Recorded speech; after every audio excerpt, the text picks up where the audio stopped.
Hey everybody, how's it going? Welcome to Let's Make a Mech, Part 2 for the Enforcer.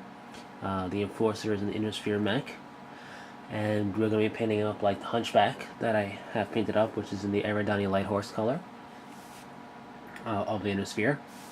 And there's a lot of color schemes for the inner sphere, so don't think they're all just this drab green type of thing. They're not. There's blues and whites, and I'm pretty sure yellows, and the Solaris 7 and Merc units pretty much whatever color they want to be, so there you go. But we're at part 2 for painting up an Eridani Light Horse color scheme. So in part 1 we base coated everything.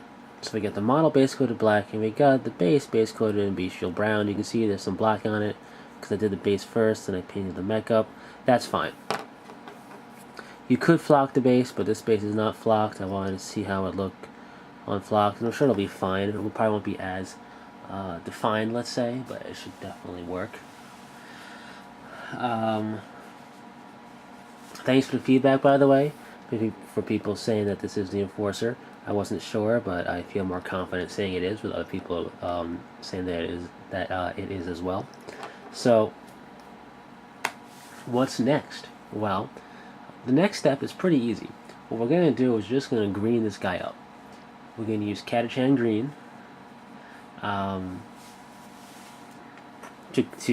pretty much coat the model. It's probably going to take 2 coats. You don't want it too thick for the detail in the model that is there.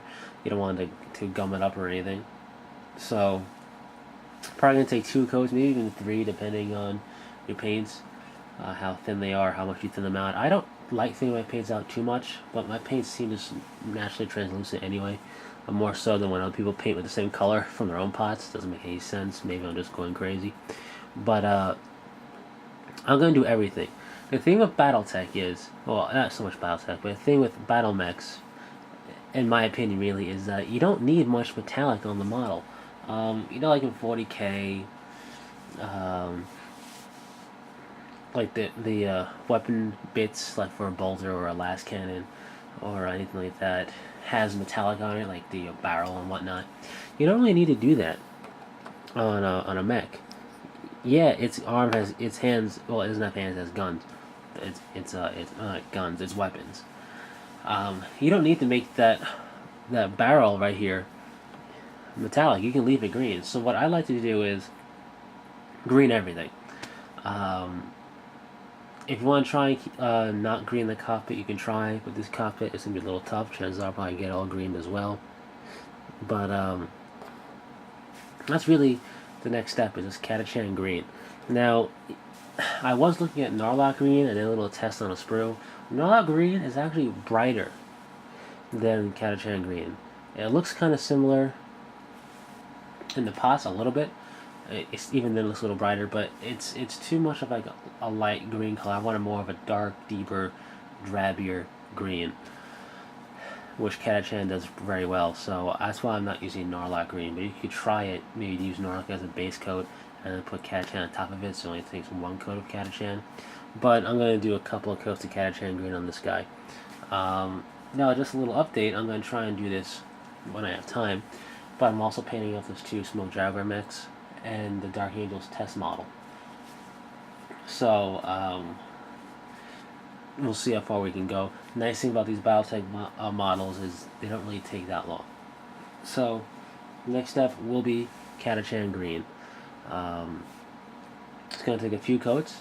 So once this guy's completely coated in Catachan green, we'll see him next, and we'll see the next step. And really, after you get the main color or colors, if you're going to do a 2-tone color scheme on the mech, really you're almost done. It's just going to take some detail items like cockpit lens, and if you want to pick out any other accent colors or metallics on the model, and then you're good to go. So really, once we get this guy covered in Catachan green, we really took a big leap forward in getting the model done. So that's pretty much it. It's pretty quick, pretty straightforward. That's why I like this. And one thing you'll notice is I won't be doing any highlight colors personally. You don't really have to. I feel as something representing a big mech, something representing a walker, a walking vehicle, pretty much. You don't need to go crazy with the highlights that you would do on infantry, let's say, or cloth or anything, because it's just metal armor. Could you? Yeah, but it's not really necessary. So yeah, that's pretty much it. So remember, Catachan green for this. If you were to paint up your own Aerodine Light Horse, one of the reasons I went with the Aerodine Light Horse is it's different than what I paint, kind of, and also I just couldn't pick between the different houses and all that, and I also feel that it's something that's probably not done very often, so why not do it? Anyways, that's it. So until next time, take it easy.